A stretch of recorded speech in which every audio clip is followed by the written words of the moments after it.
ఆత్మపాదుక. ఏమిటి అసలు ఈ ఆత్మపాదుక అంటే? దీక్ష తీసుకున్నటువంటి ప్రతి వాళ్ళకి కూడా దీక్షానామం అనేది ఉంటుంది. ఏ రకమైనటువంటి దీక్ష తీసుకున్నప్పటికీ కూడా దానికి సంబంధించినటువంటి దీక్షానామం అనేది ఒకటి ఉంటుంది. ఉదాహరణకి ఒక ఆయన ఎవరో యజ్ఞం చేశాడు.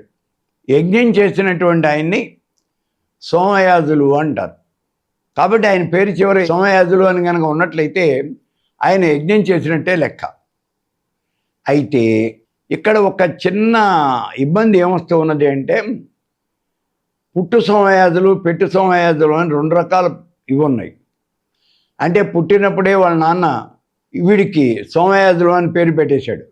అంటే వాళ్ళ నాన్నకి యజ్ఞం చేయాలి అనే కోరిక ఏదో కారణాంతరాల వల్ల ఆయన యజ్ఞం చేయలేకపోయాడు. కొడుకుతోన ఆ యజ్ఞం చేయించాలి, వాడికి వేదం చెప్పించాలి అని కోరిక, అది కుదరలేదు. అందుకని ఆ కోరిక తీరక వాడి సోమయాజులు అని పేరు పెట్టేశాడు. అలాగే ఘనపాటి అని పేరు పెట్టేశాడు. ఘనపాటి అంటే వేదంలో ఘన చదువుకున్నటువంటి వాడినే ఘనపాటి అంటారు. కానీ ఇక్కడ తనకు ఆ కోరిక తీరలేదు కాబట్టి కొడుకే ఘనపాటి అని పేరు పెట్టేశాడు. వీళ్ళని పుట్టు సోమయాజులు, పుట్టు ఘనపాటి అంటారు. మరి రెండోది పెట్టు ఘనపాటి అంటే వీళ్ళకి ఆ యజ్ఞం చేసిన తర్వాత వాడి పేరు సోమయాజులు అని ఉంటుంది, లేదా ఘన చదువుకుంటేనే వాడి ఘనపాటి అని ఉంటుంది. దాన్ని పెట్టు సోమయాజులు అని అంటారు. ఇట్లా ఈ పేర్లలో కూడా మళ్ళీ తేడాలు ఉన్నాయి. సరే, ఇక్కడ ఈ దీక్షానామం దీక్ష తీసుకున్నటువంటి వాడికి మాత్రమే ఇచ్చే దీక్షానామం. చైనం చేసినటువంటి వాడిని చైన్లు అని అంటారు, యజ్ఞం చేసిన వాడిని సోమయాజులు అని అంటారు, ఘన చదువుకున్న వాడిని ఘనపాటి అంటారు. ఇలా ఒక్కొక్క దానికి ఒక్కొక్క ఇది ఉంది. శ్రీ విద్యలో దీక్ష తీసుకున్నటువంటి వాళ్ళకి మొత్తం 10 రకాలైనటువంటి పేర్లు ఉన్నాయి. శ్రీ విద్యలో ప్రత్యేకంగా ఇవి శ్రీ విద్యకు సంబంధించినటువంటివి. శ్రీ విద్యలో దీక్ష తీసుకున్నటువంటి వాళ్ళకి, దీక్షాపరులకి 10 రకాలైనటువంటి పేర్లు ఉన్నాయి. అంటే 10 రకాల సంప్రదాయాలు ఉన్నాయన్నమాట. ఏమిటి ఈ 10 రకాల సంప్రదాయాలు? వీళ్ళంతా సన్యాసుల, గృహస్థుల? ఎవరు వీళ్ళు? సన్యాసులకి, గృహస్థులకి అందరికీ కలిపి 10 సంప్రదాయాలు ఉన్నాయి. సన్యాసులకి, గృహస్థులకి ఇద్దరికీ కలిపి 10 రకాల సంప్రదాయాలు ఉన్నాయి. ఏమిటి సంప్రదాయాలు? గిరి, సాగర, భారతి, పురి, అరణ్య, తీర్థ, ఆనంద, నాథ, సరస్వతి, ఆశ్రమ. ఈ 10 రకాలైనవి కూడా సంప్రదాయాలు. ఎవరికి? ఇందాకే మనం చెప్పుకున్నాం, ఈ 10 రకాల సంప్రదాయాలు కూడా గృహస్థులకి, అలాగే సన్యసించినటువంటి యతీశ్వరులకి ఇద్దరికీ కలిపి 10 రకాల సంప్రదాయాలు. ఇందులో విచిత్రం ఏమిటి అంటే, గృహస్థులది ఒకటే సంప్రదాయం, నాథ. ఆ నాథ సంప్రదాయం మాత్రమే గృహస్థులది. మరి మిగిలినవన్నీ కూడా యతీశ్వరులకు సంబంధించిన సంప్రదాయాలు. మరి ఈ 10 సంప్రదాయాలు ఒకే వరుసలో చెప్పేశారు కదండి, అన్నీ ఒకటేనా? అన్నీ ఒకటి కింద లెక్కే. అంటే 9 సంప్రదాయాలు యతీశ్వరుల సంప్రదాయాలు యతీశ్వరులవే, అవన్నీ 9 మంది యతీశ్వరులే. 10వదైనటువంటి నాథ సంప్రదాయం కూడా అతడు గృహస్థుడైనప్పటికీ కూడా యతీశ్వరుడుగానే అతన్ని మనం పరిగణించవచ్చు. ఎందుకంటే అతడు పూర్ణ దీక్ష తీసుకున్నాడు. అతడు పూర్ణ దీక్ష తీసుకున్నాడు కాబట్టి అతడు కూడా యతీశ్వరుడే, అలా మనం చెప్పచ్చు. అంటే యతీశ్వరుడితో సమానమైనటువంటి వాడు. అతన్ని మాత్రం నాథ అనేటటువంటి సంప్రదాయము.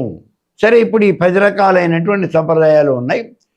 మరి ఇక్కడ దీక్ష తీసుకున్న తర్వాత ఈ సంప్రదాయానికి గుర్తుగా ఆయనకి కొత్త పేరు పెడతారు. సన్యసించిన తర్వాత ఆ సన్యాసి యొక్క పేరు మారుతుంది. మనం గతంలో చాలాసార్లు చెప్పుకున్నాం. నేను సన్యసించాను అని ఎప్పుడైతే చెప్పాడో అప్పుడు ఈ దేహం, ఈ పేరు, ఈ యొక్క చుట్టరికాలు ఇవన్నీ కూడా పోతాయి. నువ్వు సన్యసించావంటే ఇక్కడ ఉన్నవన్నీ పోతాయి, అన్నీ నాశనం అయిపోయాయి. కొత్త సంప్రదాయాలు పుట్టుకొస్తాయి. అంటే నీకు మళ్ళీ కొత్తగా నామకరణం చేస్తారు. అది దీక్షానామంతో ఉంటుంది. నీకు ఇంకా తల్లిదండ్రులు, చుట్టాలు, పక్కాలు ఇలా ఎవరు ఉండరు. భార్యను కూడా నువ్వు బయట వ్యక్తిగానే చూడవలసి వస్తుంది. సన్యసించినటువంటి వాడు మొట్టమొదటిగా భిక్షాందేహి అని ఎవరిని అడగాలి అంటే భార్యని అడగాలి. మాతా భిక్షాందేహి అని అడగాలి భార్యని. అంటే భార్యనే తల్లి అని సంబోధించాలి. లోకంలో ఉన్నదంతా కూడా అతనికి సమానమైనటువంటి వాళ్ళే. అది సన్యసించడం అంటే. అతనికి ఆస్తి పాస్తి ఏమీ ఉండవు. సన్యసించాడు అంటే ఓ గోచగుడ్డు ఇస్తారు, అడుక్కోవడానికి ఓ రేకు పాత్ర ఒకటి ఇస్తారు, చేతిలో దండం ఇస్తారు. అవి తీసుకుని ఆయన పోవటమే. ఇది ఇక్కడ సన్యాసం అంటే. అయితే పూర్వకాలంలో కూడా ఈ సన్యాసం అనేది తీసుకునేవాళ్ళు. సన్యాసం వేరు, ఆశ్రమ స్వీకారం వేరు. ఇక్కడ చాలా జాగ్రత్తగా చూడండి. పూర్వకాలంలో సన్యాసం అంటే 75 సంవత్సరాలు వచ్చేదాకా, అంటే మొట్టమొదటి 25 సంవత్సరాలు విద్యాభ్యాసం బ్రహ్మచర్యం, 50 ఏళ్ళు వచ్చేదాకా గృహస్థాశ్రమంలో ఉండేవాడు.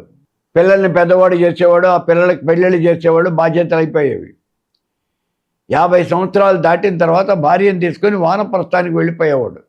అడవుల్లో ఉంటూ అక్కడ కేవలము మంత్రాలు మాత్రమే చదువుతాడు, క్రియ అనేది ఉండదు. హోమం చేయాలి అంటే అగ్నిహోత్రం అనేది ఏముండదు, మంత్రాలు మాత్రమే చదువుతూ ఉంటాడు అంతే. అది వానప్రస్థం.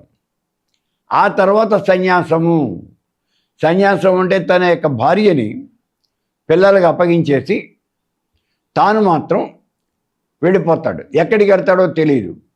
సత్యాన్వేషణలో ఆ పరబ్రహ్మను వెతుక్కుంటూ పరబ్రహ్మ స్వరూపాన్ని సాక్షాత్కరింపజేసుకోవాలి అనే కోరికతో అలా వెళ్ళిపోతాడు. అడవులు, కొండలు, ఎడారులు, ఇట్లా దేశాలు బట్టి తిరుగుతూ ఉంటాడు. ఉన్నాడో పోయాడో కూడా ఎవరికీ తెలియదు. ఎవరైనా అతను పోయాడు అని చెబితే పోయాడు అని మనం అనుకోవటమే అంతే. ఇక మళ్ళీ అతను ఇంటికి తిరిగి రావటము అనేది ఉండదు. ఇది సన్యాసము అంటే. అయితే ఆశ్రమ స్వీకారము అని ఇంకోటి కొత్త అయిన పద్ధతి ఒకటి వచ్చింది. ఒక ఆశ్రమం పెట్టుకున్నారు. ఆశ్రమానికి కొన్ని ఆస్తిపాస్తులు ఉంటాయి. అక్కడ ఓ పెద్ద స్వామీజీ ఉంటారు. ఆయన దగ్గరికి వెడితే ఆయన గనక ఇష్టపడితే నీకు సన్యాసం ఇస్తారు. వాళ్ళ పరంపరలో ఒక సన్యాసిగా నువ్వు అక్కడే చలామణి అవుతావు. నీ యొక్క పాలన పోషణ బాధ్యతలన్నీ ఆశ్రమం వాళ్ళే చూస్తారు. ఈ ఉన్నటువంటి సన్యాసుల్లో ఎవరో ఒకడు మళ్ళీ తర్వాత వారసుడిగా ఆ ఆశ్రమానికి అధిపతి అవుతాడు, ఆ పీఠానికి అధిపతి అవుతూ ఉంటాడు. ఇలా జరిగేది ఆశ్రమ స్వీకారం. అయితే పూర్వకాలంలో ఈ ఆశ్రమ స్వీకారం అనే పద్ధతి అసలు లేదు. ఇందాక మనం చెప్పుకున్నట్టుగా బయటికి వెళ్ళిపోయేవాడు సత్యాన్వేషణలో అలా తిరుగుతూ ఉండేవాడు. కానీ ఇప్పుడు మాత్రం ఈ ఆశ్రమ స్వీకారము అని వచ్చింది. ఆశ్రమ స్వీకారము అనేది ఎప్పుడైతే వచ్చిందో దాంతోపాటుగా రాజకీయాలు కూడా వచ్చేసినాయి. ఎందుకని అంటే ఆశ్రమానికి, ఆ పీఠానికి కొన్ని లక్షల కోట్ల రూపాయల డబ్బులు ఉన్నాయి, వేలు కూడా కాదు. మన పీఠాలు, కొన్ని పీఠాలు కనుక చూసినట్లయితే ఆ పీఠాలు కొన్ని యూనివర్సిటీలను కూడా మెయింటైన్ చేస్తూ ఉన్నాయి. సామాన్యం కాదు. వాటి కింద కొన్ని హాస్పిటల్స్ ఉన్నాయి, స్కూల్స్ ఉన్నాయి, కాలేజీలు ఉన్నాయి, సేవా సంస్థలు అనేకం ఉన్నాయి. చాలా పెద్ద పెద్ద పీఠాలు. మరి అటువంటి పీఠాలు ఉన్నాయి. ఆ పీఠానికి వారసుడు కావటం, అధిపతి కావటం అంటే అంత ఆస్తి మీద కూడా అజమాయిషీ చెలాయించటం. అందుకే ఇక్కడ రాజకీయాలు అనేవి చోటు చేసుకుంటాయి. సరే, ఇప్పుడు ఈ ఆశ్రమ స్వీకారం చేయటం. ఈ ఆశ్రమ స్వీకారం చేసినటువంటి యతీశ్వరుడు అదే గృహస్థాశ్రమంలో ఉండి ఇక్కడ పూర్ణదీక్ష తీసుకున్నటువంటి గృహస్థుడు ఇద్దరూ కూడా ఒకటే.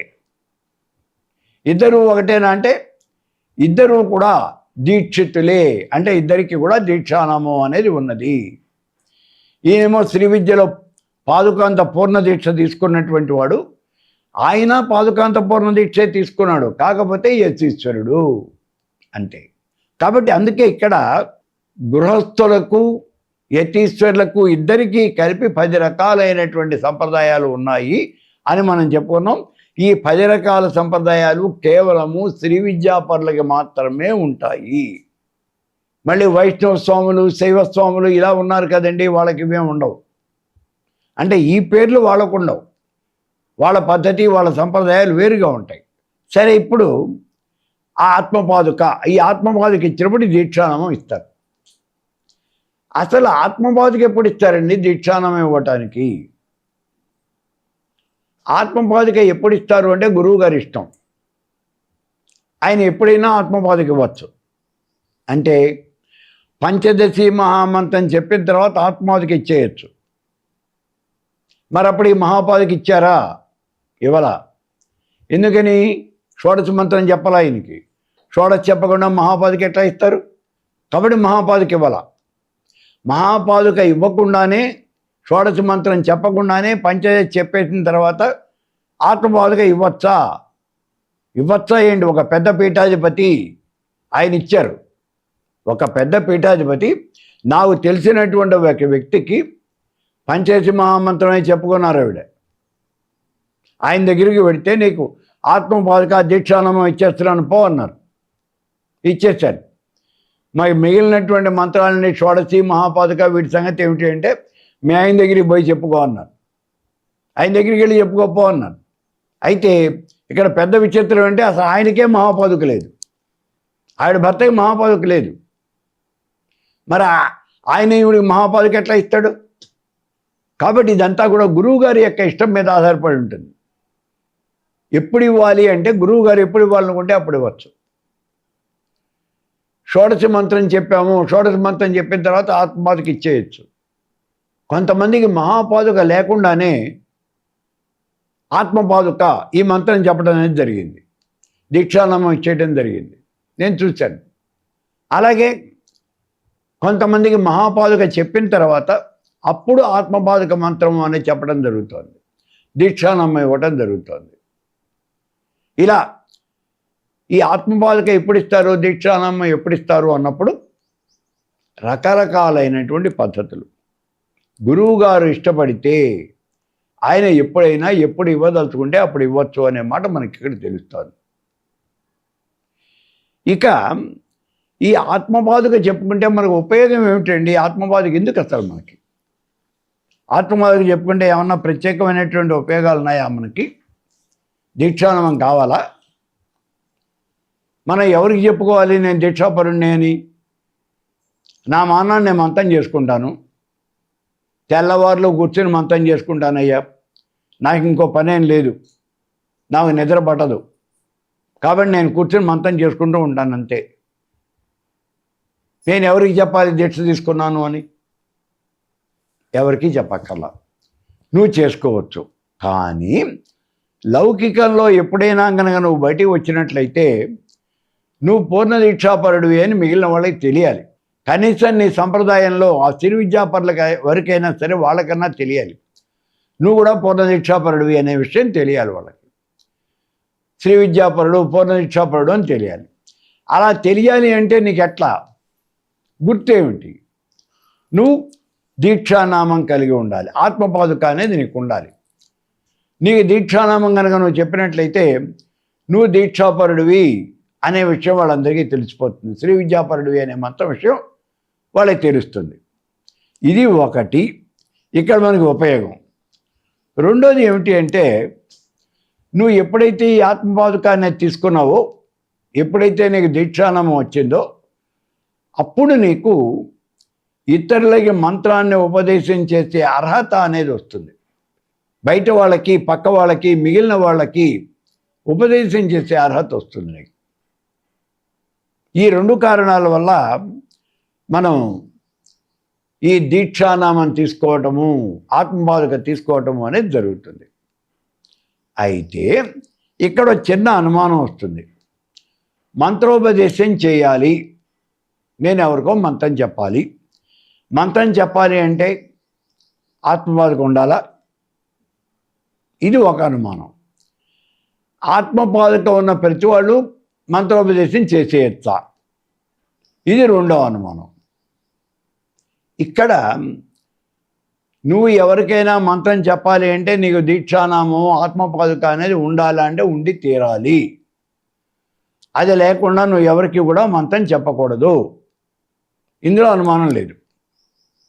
ఇక రెండోది, ఆత్మపాదుక దీక్షానామం ఉన్న ప్రతి వాళ్ళు కూడా మంత్రం చెప్పచ్చా? మంత్రం చెప్పచ్చా అంటే మరి ఇది పెద్ద ప్రశ్నార్థకం. ఎందుకని? నీకు ఆత్మపాదుక అయితే ఉంది, దీక్షానామం ఉంది, బాగానే ఉంది అంతవరకు. కానీ నీకు ఎంతవరకు విషయం తెలుసు అనే ఇది కావాలిగా. నీకు సబ్జెక్ట్ ఎంతవరకు తెలుసు? నువ్వు మంత్రోపదేశం చెప్పాలి అని నువ్వు అనుకుంటున్నావు.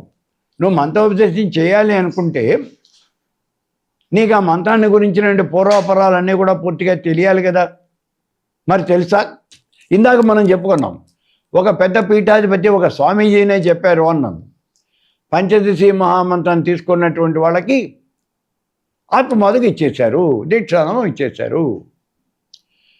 మరి ఇప్పుడు దీక్షానామం ఉన్నది కదా, ఇతను పోయి ఈ వ్యక్తి పోయి మిగిలిన వాళ్ళు ఎవరికైనా సరే వాళ్ళు మంత్రోపదేశం చేయొచ్చా? వీరు లేదు. ఎందుకని? నీకే సమగ్రమైన విద్య లేదుగా. నీకున్నది పంచదశి మహామంత్రం ఒకటేగా, అంగమంత్రాలు కూడా నీకు ఉన్నాయో లేదో తెలియదు. మరి ఇటువంటి పరిస్థితుల్లో నువ్వు పోయి ఇంకోళ్ళకి మంత్రం చెప్పాలి అంటే ఎలా చెప్తావు నువ్వు? కాబట్టి దీక్షానామం తీసుకున్నంత మాత్రం చేత నువ్వు మంత్రోపదేశం చేయడానికి నీకు అర్హత అనేది ఉండదు. నీకు అర్హత ఎప్పుడు వస్తుంది? ఆ మంత్రాల మీద పూర్తి పట్టు అనేది నీకు వస్తేనే ఆ అర్హత నీకు వస్తుంది, లేకపోతే నీకు రాదు. బాగుంది. మరి ఇప్పుడు మంత్రం చెప్పాలి అంటే ఎట్లా? మంత్రోపదేశం చేయాలంటే ఎట్లా? ఆ మంత్రశాస్త్రం మీద సమగ్రమైనటువంటి పట్టు రావాలి.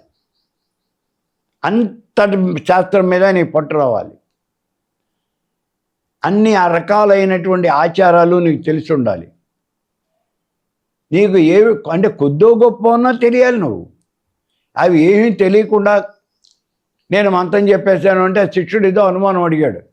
ఇప్పుడు ఎవడో నా దగ్గరికి వచ్చాడు. దక్షిణాచారంలోనే అతను మంత్రోపదేశం తీసుకున్నాడు.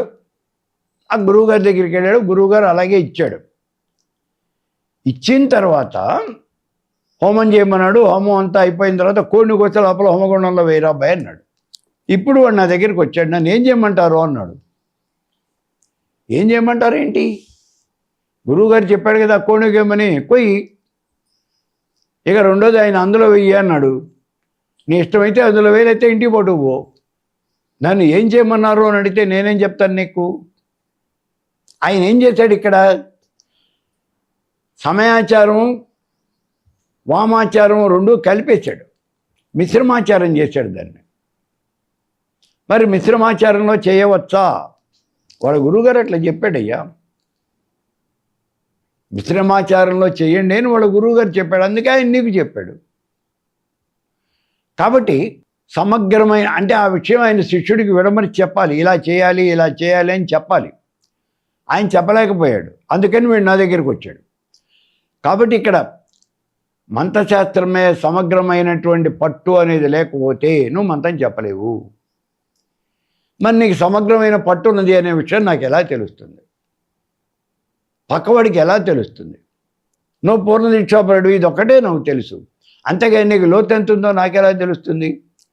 దిగితే కదా లోతు తెలిసేది. మరి ఎట్లా ఇప్పుడు? అందుకని కొన్ని సంప్రదాయాల్లో ఒక కొత్త పద్ధతిని ప్రవేశపెట్టారు. దాన్నే ఆచార్యత్వము లేదా గురుత్వము అని అంటారు. ఆ గురువుగారు నీకు పాదుకాంత పూర్ణ దీక్ష కూడా ఇచ్చేసిన తర్వాత, ఆత్మపాదుక మహాపాదుక అన్నీ ఇచ్చేసిన తర్వాత ఇప్పుడు నీకు చిన్నపాటి పరీక్ష పెడతారు. కొంతకాలం పోయిన తర్వాత నీకు పరీక్ష పెడతారు.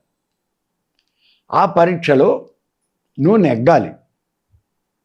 అవి దేని గురించి పరీక్ష అంటే దాంట్లో మంత్ర యంత్ర తంత్రాలు అన్నింటిని గురించి ఆయన పరీక్ష పెడతారు. ఓ యంత్రం అంటే యంత్రం ఎలా ఉంటుంది, దాంట్లో ఎన్ని ఆవరణలు ఉంటాయి, దేవతలు ఎవరుంటారు, యంత్రానికి అర్చన ఎలా చేయాలి, కింద నుంచి పైకా పైనుంచి కిందికా, సృష్టి పూజ ఏమిటి, స్థితి పూజ ఏమిటి, సంహార పూజ ఏమిటి, ఇవన్నీ కూడా ఆయన నిన్ను ప్రశ్నలు వేస్తారు. నువ్వు సమాధానాలు చెప్పాలి. అదే నీకు పరీక్ష. ఆ పరీక్షలో నువ్వు ఉత్తీర్ణుడు కనుక అయినట్లయితే అప్పుడు నీకు ఆచార్యత్వము అనేది ఓ సర్టిఫికేట్ ఇస్తారన్నమాట. సర్టిఫికేట్ అంటే వాళ్ళు నిజంగా ప్రింట్ వేసి ఇస్తారా? ఇంతవరకు నాకు తెలిసి సిరి విద్యా సంప్రదాయంలోనే కాదు, ఏ ఇతర సంప్రదాయాల్లోనూ కూడా ఇలా ప్రింట్ వేసి సర్టిఫికెట్లు ఇచ్చేటటువంటి ఇది ఆచారం అనేది ఇంకా నోటితో చెప్పటమే.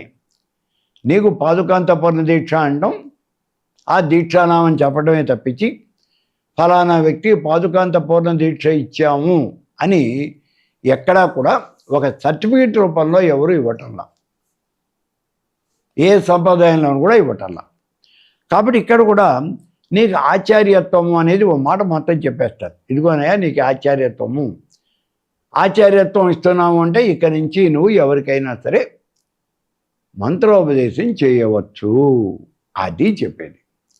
కాబట్టి ఇక్కడ మంత్రోపదేశం చేయాలి అని అనుకున్నట్లయితే ఈ ఆచార్యత్వము లేదా గురుత్వము ఇవి ఉండి తీరాలి. అయితే మరి అన్ని సంప్రదాయాల్లోనూ ఈ ఆచార్యత్వము గురుత్వము ఉన్నది అంటే అలా ఏం లేదు.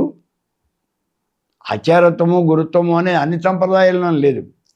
ఎవరో 1-2 సంప్రదాయాలు వాళ్ళు మాత్రమే ఇటువంటి పద్ధతిని ఏర్పాటు చేసుకున్నారు. అయితే ఇక్కడ ఇంకో చిన్న అనుమానం వస్తుంది. పాదుకాంత పూర్ణ దీక్ష అని అంటూ ఉన్నారు కదా, అది శ్రీ విద్యలో మాత్రమే ఉన్నదా, మిగిలినటువంటి విద్యలో కూడా ఉన్నదా? పాదుకాంత పూర్ణ దీక్ష అంటే ఇప్పుడు శ్రీ విద్యలోనే సమయాచారము లేదా వామాచారము ఇలా భిన్నమైన ఆచారాలు ఉన్నాయి కదా, వీటిల్లో కూడా ఈ పూర్ణ దీక్షలు అనేవి ఉన్నాయా? ఉన్నాయి. అన్నింటిలోనూ కూడా పూర్ణ దీక్ష ఉంది. ఇప్పుడు మనకి దశమహావిద్యలు అని చెప్పేసి చెప్తూ ఉన్నాం. కాళీ, తారా, మహావిద్య, భైరవి, భువనేశ్వరి ఇలా ఏదో 10 విద్యలు చెప్పేస్తున్నాం కదా. ఆ శ్లోకం మన నోటికి వచ్చు, అందుకని 10 విద్యలు పేర్లు చెప్పేస్తున్నాం. ఆయన ఎవరో చెప్పాడు దశమహావిద్యలు చేయండి అని, ప్రతివాడు ఆ దశమహావిద్యలు చేస్తున్నాను అని బయలుదేరేశాడు. అలా చేయడానికి వీర్లేదు. ఎందుకనంటే ఇవన్నీ కూడా పూర్ణదీక్షలు. దశమహావిద్యలు అనేవి కంప్లీట్గా పూర్ణదీక్షలు. అంటే మినిమం 440 వాట్స్ కరెంట్ అది. కొన్ని సందర్భాల్లో 25,000 వాట్స్ కూడా ఉంది ఆ కరెంటు. మరి దాన్ని ముట్టుకుంటే నువ్వు చచ్చూరుకుంటావు. నీకు ఏమీ తెలియకుండా, పూర్వాపరాలు తెలియకుండా దశమహావిద్యలు చేసేస్తాను అని అంటే ఎలా? నీ బేసిక్ ఏది, ఫండమెంటల్స్ ఏవి నువ్వు?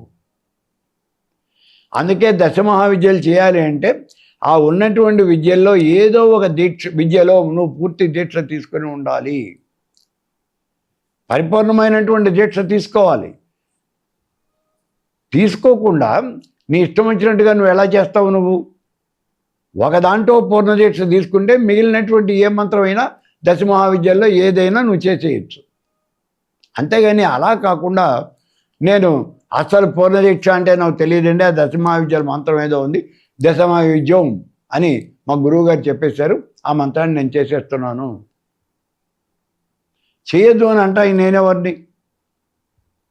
నువ్వు మంత్రం చేస్తున్నాను అని చెప్పినప్పుడు వద్దు అని అంటాయి నాకేం హక్కు లేదు. చేయండి మీ ఇష్టం. కాకపోతే దానివల్ల ఇలా ఇబ్బంది వస్తుంది అని మాత్రమే నేను చెప్పగలను, అంతవరకే.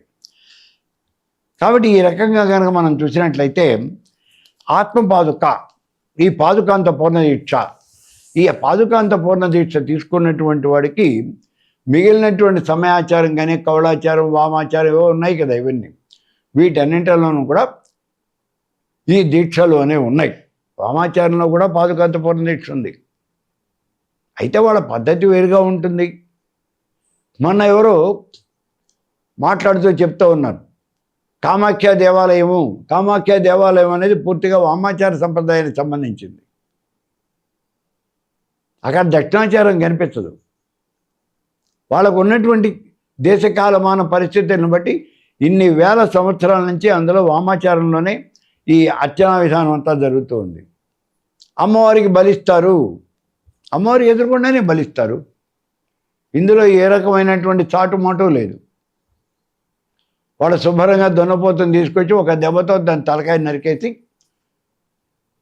ఆ దున్నపోతుని తీసుకెళ్ళి అమ్మవారి ఆలయంలో, ఆ గర్భగుడిలోకి తీసుకెళ్ళి అక్కడ పెట్టి దానికి పూజ చేసి అమ్మవారికి నివేదన చేస్తారు. అమావాస్య, మంగళవారము ఇటువంటి రోజులు కనుక వచ్చినట్లయితే అమావాస్య మంగళవారం, అమావాస్య ఆదివారం ఇలా కనుక కలిసి వచ్చినట్లయితే ఆ రోజున దగ్గరగా 20 పైగా దున్నపోతులు బలివ్వటం జరుగుతుంది. ఖచ్చితంగా 20 పైగా దున్నపోతులు. అది ఎంత భయంకరంగా ఉంటుంది అంటే వాళ్ళ యొక్క ఆచారం అది. ఆచారం అట్లాగే ఉంటుంది. కాబట్టి ఆ ఆచారాన్ని మనం కూడా చేయొచ్చా? మీ గురువుగారు చెప్తే చేయండి, వద్దని అనలేదు. వీళ్ళందరికీ కూడా పూర్ణ దీక్షలు ఉంటాయి అనే విషయాన్ని మాత్రం మీరు గుర్తుపెట్టుకోండి. ఏది ఎలా ఉన్నప్పటికీ గురువుగారి దగ్గర సవ్యంగా మంత్రం చెప్పుకొని మాత్రమే మీరు మంత్ర జపం చేయండి.